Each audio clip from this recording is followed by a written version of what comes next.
Good day! BusinessMirror offers you stories, conversations, and insights with this session we're calling Freshly Brewed. Like great coffee to savor, Freshly Brewed tells compelling stories through the interaction between the most interesting people and BusinessMirror's roster of journalist hosts, discussing the hot issues of the day or topics still unfolding or brewing. Ooh.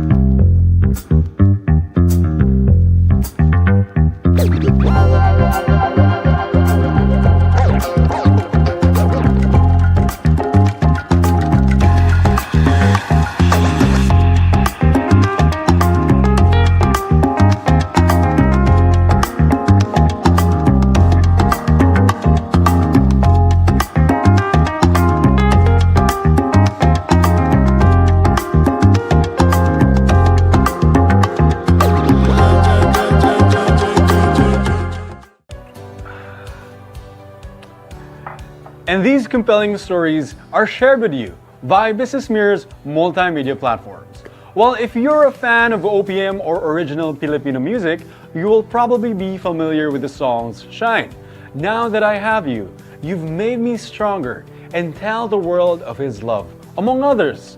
And most of these songwriter songs have been sung by Asia's songbird Regine Velasquez. She recently launched a book, Trilogy, the Songs of Trina Belamide, where she talks about the making of 30, yes, 30 of her biggest hits.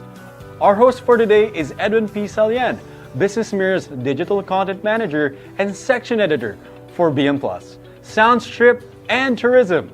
Let's listen in to his conversation with songwriter extraordinaire Trina Belamide.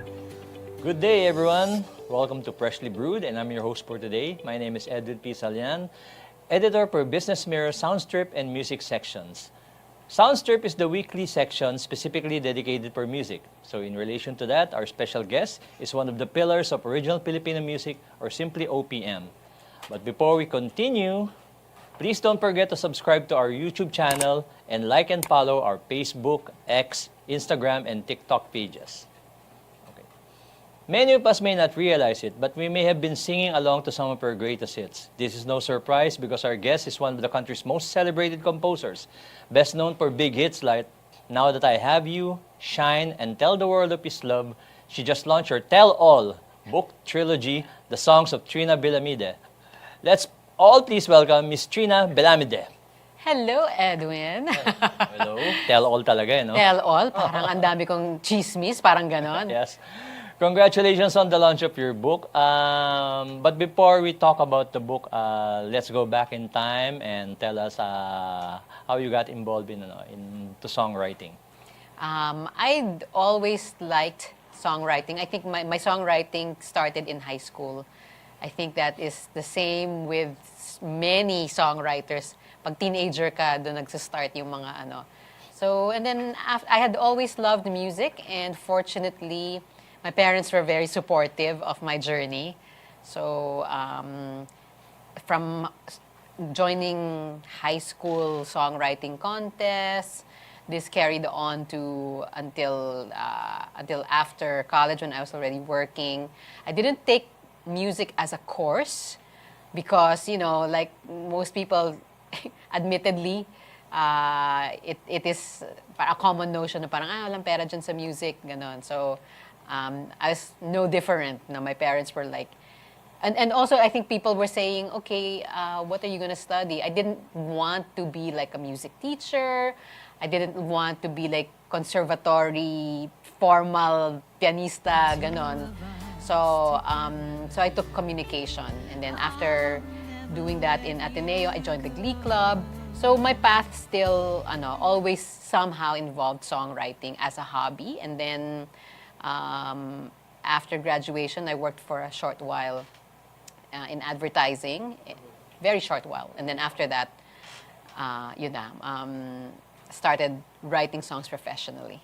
But even while in high school, you already envisioned yourself to pursuing a career in music? No, I didn't, because I didn't know there was such a thing. When I was in high school, parang the career options were, I didn't even know there was such a thing as being a professional songwriter. I didn't know until I actually spoke to one. So I was telling, it's in the book, I met Christine Mendebel. She's the songwriter of Urong Sudong. So siya yung she was the one who opened my eyes to the possibility of actually going full-time into songwriting. So before that, I didn't know it was an option. So even while in high school, or even before that, what career did you envision for yourself? Honestly, I did not know. I just took communication because for me it was the closest to music. I didn't know what I wanted to be. There were times when I was thinking, maybe ano kaya mag-lounge pianist na lang ako or something. And I really didn't know. Or because I took communication, at some point I thought maybe I could go into broadcast. I really didn't know that there was a whole, music industry. It's so funny because I would listen to songs on the radio, but I never thought that you stop to think na, like who are the people behind the songs? I knew already of like Odette Quesada. High school pa lang ako. Odette was already made, and people were telling me na, you can be like Odette Quesada. But I didn't know, like, parang is she like full-time songwriter? Wala akong alam na ganon. So I didn't know it was an actual career option for me. So if you weren't a songwriter, what did I want to be? What would you be doing now? Good question. Parang ang dami kong naging hilig, no? But lately, at some point, I was actually interested in interior design. No, but I didn't do any studying, but I just loved watching HGTV and doing, makeover things with certain properties. So I actually have on my YouTube channel, I have a video about my condo makeover. Yan, mahilig tayo sa mga ganyan. So that might have been a career path for me, but yeah, that one is more like something I like doing on the side. It's just parang hilig lang siya. Okay. So let's talk about your book. Yeah. In the book, you talked about your creative process. Can you describe what you do? How you write songs? Does the melody comes first? Does the lyrics or as I described in the book. So the book details my actual step-by-step process. And I always tell new songwriters that there is no right or wrong way to write a song. But my process in particular, I actually like starting with the title first. So people are kind of sometimes surprised to know na, wow, before starting anything, I would go with the title and the overall concept, as well as deciding based on the purpose of the song, parang ano bang gusto ko, mabagal, mabilis. So songwriting is like actually a series of little decisions along the way. Like, is it gonna be a ballad or fast or what? Is it gonna be English or Tagalog? Is it gonna have a chorus or just a bridge? Is it gonna be, it's like that. Is it gonna be elaborate? So it's just a series of decisions, and once I figure that out, I start with the title, I start with the chorus first. Sometimes it's the lyrics, sometimes it's the music, but basically for me, my process, it's like, it's much like building a house. I like to liken it to building a house where I have the actual plans or foundation first. Parang kumbaga may poste ka muna, ganyan. And I have an overall plan, like this room goes here. Because there are songwriters, and it works for some, that they just kind of wing it. Na parang what they do is they'll just feel their way through it. Na parang they'll start with the line and see where it goes and bahala na. And sometimes it works for them, that it goes well. But in my case, I like having structure. So I'm a more structured songwriter. So how long does that normally take? I mean, have you written songs that you finish in a matter of minutes, hours, Hours, weeks, weeks, yeah. or even months? Most of the time, it's hours for me. Okay. I guess on the average, if lalo na if there's like a deadline or I just need to get things done, I'd say on the average maybe 3 to 4 hours. But there have been times na binalikan-balikan ko yung na-start ko na and then di ko natapos, binalikan ko the next day. So meron din ganon. Wala yata akong minutes lang. No? Kasi hindi ako makontento eh. Parang once, maybe, if I had to, if I was pressed to do something, I think I can do it. But the part of me, the kumbaga, hindi naman perfectionist, but syempre meron tayong standards or something na, you want to tweak it, you want it to be the best version of it. So for me, that takes a few hours. What was the first song that you ever written? And Oh my goodness. and who sang it? Like professionally or Yes. okay, the first professional gig I had as a songwriter was si Joey Albert. It started because my friend Moy Ortiz, who is the musical director of the company, Yes. we were college friends and he knew that I wrote songs for a hobby. Sabi niya parang, si Joey Albert is looking for materials. Why don't you submit? So it started with that. I submitted materials to her and one of them got approved for an album. It's a what I would call an album filler, but it was my first and I really appreciated Joey because she gathered us, kaming mga songwriters from her album. Nagmerienda lang kami. She just wanted to treat us. Akala ko, sabi ko, dahil first time ko yun, sabi ko, ganito pala. Akala ko parang production meeting. Yung pala hindi. Parang gusto lang niya chumika. And that was where I met Christine Bendabel. Okay. And so I got to talk to her and yun, parang, you do this full time?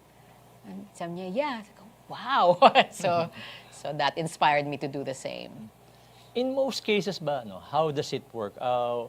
Do you specifically write for a certain artist in mind? Do you give it to a record label, to a certain producer? Who decides who sings your songs? Good question.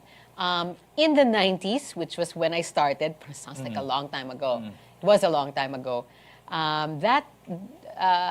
During those days, it was both. No? Sometimes I would just stock up on my baul, just continue writing songs and recording them. Parang nag-iipon ako ng catalog so that whenever a label would call and say, Trina, we need a song for so-and-so, I just pull it out and submit and see what would fit this singer or that singer.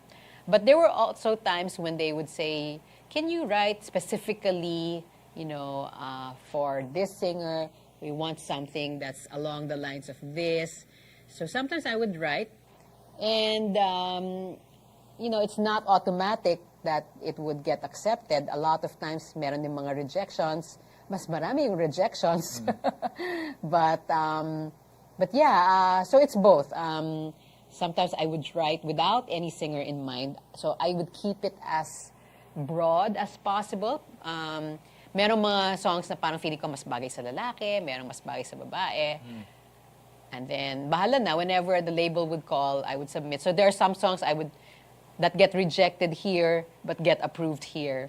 So, ganun yung kalakaran ng time na yon. One unique feature of your book is that it includes a sheet music of your songs, no? Yes. I guess that means that you wrote them using the piano instead of the guitar? Yes. Well, yeah, my instrument is more piano. But I guess whether you are a pianista or a guitarista, chords are the same. So even though I was kind of trained with the piano, if I sat down with a guitarist or a guitar player, magkakaintindihan kami.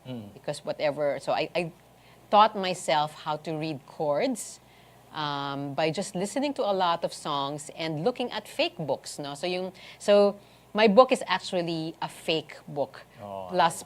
So that fake book thing, fake book. Parang sabi na, anong sabi ng fake book? May fake news ba yan, no? yan. Wala siya kinalaman sa fake news. A fake book is a term that is used to describe a book that has lead sheets. A lead sheet is a pieza, a musical piece that has the melody line, the lyrics, and the chords. So wala siyang piano part, wala siya nung left and right hand, so it's just melody, lyrics, and chords. So if you are a guitar player, you can use that because meron chords. And if you are a pianista, ganun din, if you know how to read chords, and so you kind of fake the playing. So that's why it's parang gagawa ka ng sarili mong piano lines using the chords. So I think that's why it was called a fake book. You improvise, you fake it till you make it. No, you fake your musical skills, ganon. Yeah. So this book is a fake book. It's very useful for singers and even for accompanists. Kasi tatakbo na yan as long as you have the melody line and you have the chords, you can play any song. Okay. Now let's talk about your songs, no? While you are best known for your ballads, can you tell us more about your experiences writing music for other genres, including gospel as well as children's and Christmas songs? Ano yung ano naman yung mga dynamics nun? Yeah. Oh well, gospel for me is a little more challenging because you can't. It's not fiction. Diba? Parang if you do gospel, kailangan medyo theologically sound siya. You can't just invent stuff. Although. It could be also a spiritual piece that's, totoo sa'yo. So for gospel, I have fewer gospel songs compared to love songs. The process is pretty much the same from a technical perspective, but in terms of subject matter, it's iba-iba. Parang I have to do a little more research if I do a gospel song. And it's very purposeful and aling simbahan para aling simbahan ba? Ano ba yung beliefs ng simbahan na yon? So, ganon. So, I was born and raised Catholic. So, Tell the World of His Love was not too difficult, but I had to also think of Tell the World of His Love was a theme song contest that I joined to, and that's how I wrote it. So there was a particular theme, as the Father sent me, so am I sending you. So I had to figure out how to express that theme in the song. So that process is different because they had a theme. The lyrics would be very important. So parang I had to dig deep na ano ba ibig sabihin nung theme.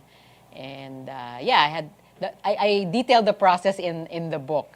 Kung paano ko siya sinulat, kung alin ang inuna ko. It's all there. Speaking of gospel, many of your songs have this spiritual vibe, no? Yeah. But somehow they managed to cross over to audiences that are not necessarily religious, no? Yes, so, yes. Yeah. How were you able to transcend that? Maybe, Bill, honestly, because that's also how I feel like, sometimes I call myself a delinquent Catholic because even though I was born and raised Catholic, parang my beliefs are, I think I would say they're broader. So the ones that cross over into the not so Catholic or not so Christian, I think that's where my honest belief lies. Ganun. So maybe it's easier for me to keep it broad because my personal belief is yun, kung saan siguro nagkakaisa yung belief ng lahat ng mga iba-ibang religion. Yes. If there's such a thing as a middle point, that's where my true belief lies. So maybe that's why it's easier for me. Like I do believe in like a higher power, God, and whatever people call, they call that higher power a different name. And for me, okay lang yun. I have huge respect for all religions. So that's why I think I'm able to write from a sincere place, even when I write that broadly. I mean, lyric-wise, Now That I Have You and Shine are actually more pronounced, no? I mean, Tell the World of His Love and Shine are actually more pronounced, while Now That I Have You is, well, on the surface, feels more like a romantic ballad. It is a romantic ballad. In fact, even Shine is a romantic ballad. Okay. So, well, Shine in particular, since we're crossing over from gospel into like pop, Shine was written for Metro Pop 1996. And actually, I was surprised to have people think of it as an inspirational song. So parang ako parang, ay, oo nga, no? Parang pwede rin pala. But my original intention for it was to be a love song. And I wrote it as a contest piece.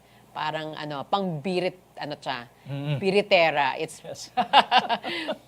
because my focus was parang, it was my first time, no, actually my second time to try for Metropop. The first time was nung mga 80s, di ba? Yung Metropop 80s. I was in high school. I think I attempted and wrote a song, but as an amateur, marami pa akong hindi alam, so it didn't make it then.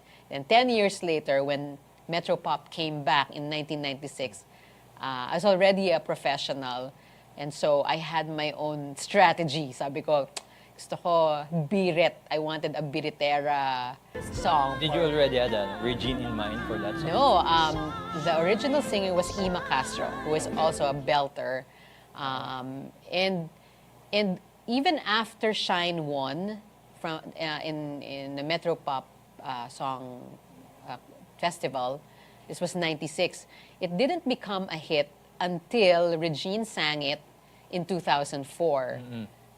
It was for a commercial, and because of that, bugbog siya sa radyo. Because in the 90s, that's how a song becomes a hit, di ba? Parang radio was the main determinant of what a hit would be. Pag nabugbog siya sa radyo, magiging hit siya. Ngayon, no? Teleserye na, no? Ngayon, teleserye. K-dramas, pag dumilamat. Right, mga placements, no? Sync placements. Noon, radyo. So kaya siya naging hit dahil because it was sponsored by a brand. No, so nowadays meron na rin mga ganyan, may mga brand sponsorships for songs, ganon. So that's how it became a hit. Okay. So it was a love song. Now That I Have You, yan talagang I think that was, if you could call it a genuine hit. That was my first hit song in 1992. So the company recorded it, and I was so glad that they chose it as the carrier single. And that's why it became a radio, kumbaga, staple and became a hit. Okay.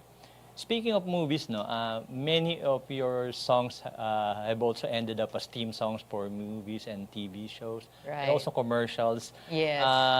Any of those experiences that particularly stand out in your memory? I think one of my favorites is Tupad na ang Pangarap, because it's a theme song of Ning Ning from, on ABS-CBN. And I enjoyed the whole process because Jonathan Manalo of ABS-CBN, kumbaga, told me, parang approached me. He has a different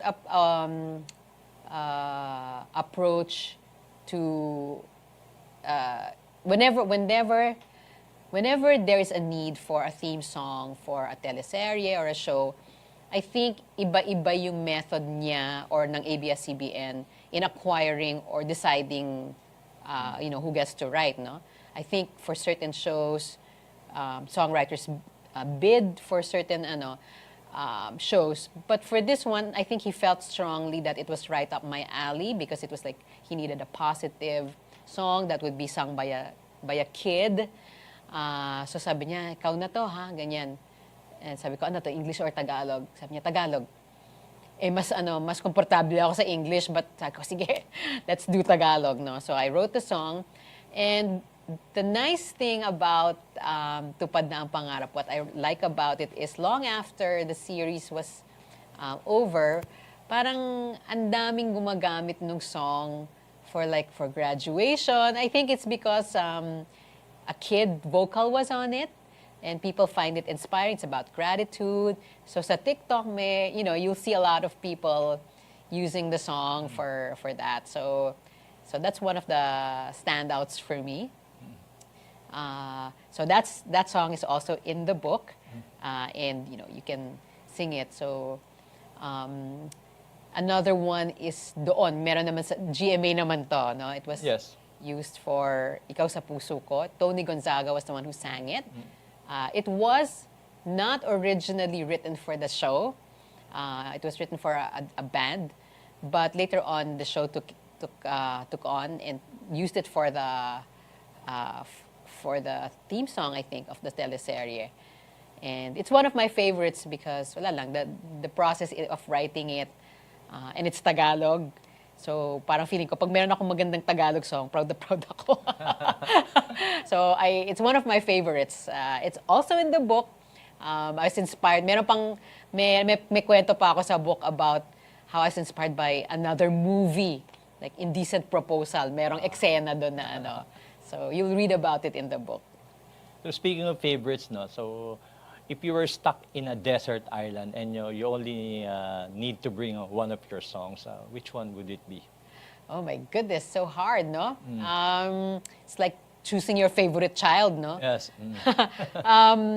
Well, okay, I've been asked this, like, somebody asked me, like, what song of yours has hit all the marks na it fulfills you artistically and commercially, parang ganyan. So I think that would have to be Shine, because I crafted it as a competition piece and it did win. So yung overall feels niya, it's a power ballad, so meron siyang build up, masaya siya pakinggan, and then from a commercial perspective, successful din siya as a song that was placed in commercials, mga ganyan, and people sing it sa mga karaoke. So, yeah, I think it would have to be Shine. Okay. Speaking of Shine, no, did that song brought you and Regine closer together? Kasi she ended up recording many of your other songs, and also in your book, you dedicated I have spread to her. An entire chapter of my book is dedicated to Regine Velasquez because she recorded so many of my songs. No? Shine was not the first one that she recorded. Okay. I think it was Reason Enough, also in the book. But through the years, Regine has always held a special place in my heart because she's always trusted me. We're not exactly BFFs that hang out, off of outside of the recording studio. But through the years, she would always get, lahat ng mga album niya, parang almost all, not all, but almost, or many of the albums, I would have at least one song there. And then there was a time also when she was doing movies and almost did a teleserye. Her management would always call me and like, can you write a song for her, with meron silang mga specs. So does she herself request you to write a song for her? Sometimes, yeah. Like in the book also, like there was one movie where she requested, sabi niya, gusto ko parang yung groove parang Runaway, pero parang yung message is, because she started a movie with Daniel Padilla na parang she's a big celebrity dating an ordinary guy. So she gave specific instructions, and so sabihin mo lang is that song. So I'm appreciative that even after all these years, she still sings these songs in her concerts. And yeah, and sabi ko nga for a long time, kaya ako, if you Google my name, parang lalabas ako sa mga search results because of Regine. And her fans, you know, many of her fans have become my fans also. So I really appreciate that. So if you're a Regine fan, please know that so am I. So there's one chapter in the book that's all about just Regine and the songs I've written for her. Trina, are you more comfortable writing in English or in Tagalog? I've always been more comfortable writing in English. But iba rin ang Tagalog. There's a nice sound to the Tagalog language. But in terms of comfort, English pa rin. Parang I tend to think in English. And the English syllables are shorter. They're easier to put into a song. But yeah, so English is more my cup of tea. Okay. Not too many are probably aware of it, but throughout your career, you've also released your own recordings of some of your songs. Yes. And I believe there's an accompanying CD Right. here for Trilogy. Yes, so Trilogy is, aside from it being a book, so syempre, I named it Trilogy because I really wanted the term Trina's Anthology. Yun nga yun eh. Diba? Trina's Anthology, so Trilogy. Pero ang weird naman if it's not three of something because why would you call it a trilogy? Oh. So, I did release like 3 albums, no? There are 30 songs in this book and there are 3 albums that kind of accompany this book. So those 3 albums are on Spotify, iTunes, all the digital platforms. So if you buy the book and you scan through it, I put QR codes for every song. So I recorded each and every one of the 30 songs. They have new recordings. So para silang demo in a way of how you would possibly play these songs. So they're very simple recordings. It's all of me playing piano, and some of them have guitar accompaniment and vocals. Well, one particular album is Anjo Inakay playing cello. So pwede rin yun, pwede rin siyang instrumental. So those recordings, the Trilogy... You did all the vocals yourself? There's one album where I sang all of the songs. And there's another album where I got various singers to sing. And then there's another album where I got a cellist to do an instrumental version. So it's quite interesting. So good. So kaya siya Trilogy din. Okay. It's 3 albums. And all of those songs can be heard. They're all accompanying audio for this book. And occasionally when you perform live, you get requests to perform your most popular songs, di ba? Yeah. Well, to be honest, I don't do much live performances because I have stage fright. No, but you know, it's I've always been more a behind the scenes person. Parang music production, songwriting, music production. But I do enjoy sometimes also just jamming because no false modesty here, but parang sabi ko, ang dami kasing mas magaling na singer kesa sa akin. But I'm always pleasantly surprised when people watch my reels where I'm playing and singing and they're like, oh, ganda ng boses mo, ganyan, you should do more. Like, oh, thank you. Okay, so maybe I'll do that more often, abangan.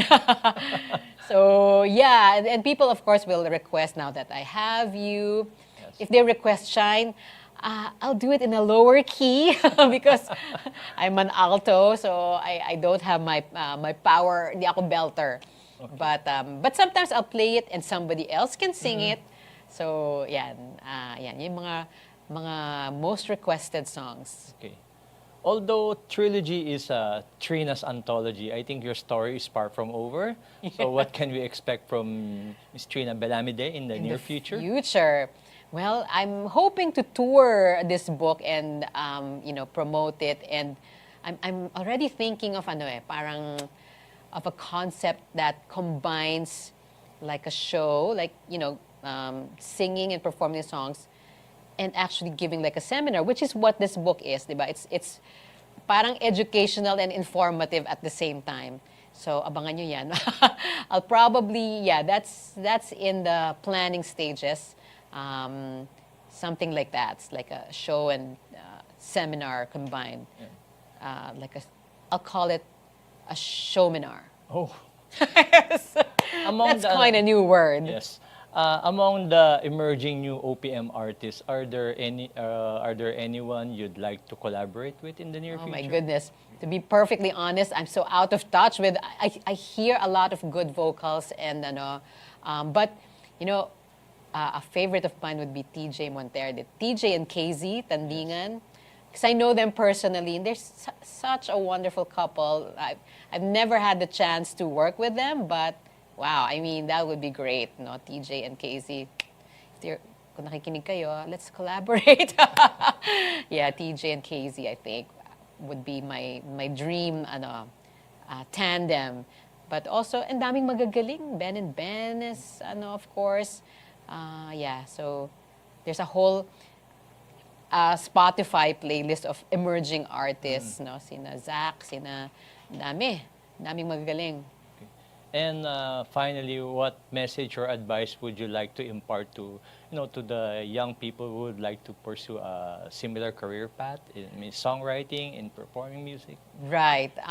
So they say parang they'll ask like, what's your advice to artists? Ang dami kasing pwedeng advice, no? But as I guess the most broad that I can think about is I would tell artists to not compare yourself too much to other artists, no? Because you will be frustrated. Each artist has their own unique story to tell, and you have your own unique path. So don't always compare. It's good to have inspiration, but don't compare yourself to other artists and think na, kailangan ko habulin yung numbers nun, or I need to have that many followers and subscribers. Just be true to who you are. Figure out what's your story, what's your unique story to tell, and go from there. Sabi nga doon sa Tick Tick Boom. Did you see Tick Tick Boom? I was so inspired by one of the lines there. Sabi nung so niya, write what you know. Write what you know. So it really comes down to artist authenticity. So yeah, just go on your journey. Be grateful for whatever you have, and let that be your driving force. It will take you to good places if you start from a point of gratitude, and then if you take inspired action towards your craft, it will trust in it, and it will take you places. Okay, this has been a very enlightening conversation. we hope we can have you again here on Freshly Brewed. Okay? I would love to come back. This is Miss Trina Belamide, and this is Yes, her book. That's my book. Trilogy, yeah. Trilogy. It's you can buy it on Shopee and Lazada. I guess you just search for it if you want to order it. Yun ang pinakamadaling way to buy it, no? If you Yes. order it on Shopee and Lazada. But it will also be available very soon in various bookstores like National, Fully Booked. Yeah, you can check. Magkakaroon din dun sa mga bookstores. Hope to see you again, and hope to have more OPM pillars and talents here on Freshly Brewed. Okay. Yeah. This is your Freshly Brewed host, Edwin P. Sallan, leaving you with this line from one of Trina Belamide's best love songs, Shine. Like a ray of light, cutting through the night, bright as the sun in the sky, see how I shine, shine. Until our next episode, good day, everyone. This is Freshly Brewed, signing off and shining through. And that wraps up our Freshly Brewed episode for today. Thank you for tuning in to Freshly Brewed. Stay informed, stay inspired, and make smarter choices every day. With BusinessMirror, for the latest stories and updates, visit our website, businessmirror.com.ph, for a broader look at today's business, and follow us on our social media channels. Stay ahead, know more, and see you next time.